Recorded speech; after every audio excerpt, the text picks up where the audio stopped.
Hi mga kaisang, miss nyo ba ako? For today's video, isi-share ko lang sa inyo ang mga design na ginawa ko noong December. Yun mga kaisam, dahil busy tayo, marami tayong client tong December. Simula nung November, marami na tayong client kaya hindi tayo nakapag-update sa ating YouTube channel.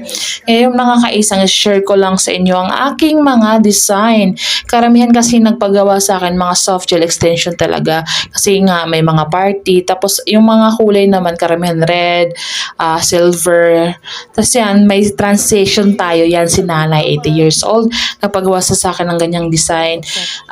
Yun, nakakatuwa kasi nga, dito lang tayo banda pero fully book yung schedule ko noong November 30 pa lang nag-start hanggang January. Kaya yun mga kaisang, share ko lang yung mga bago kong design. At saka ang galing talaga, daming customer, daming blessings nung dumating ng December.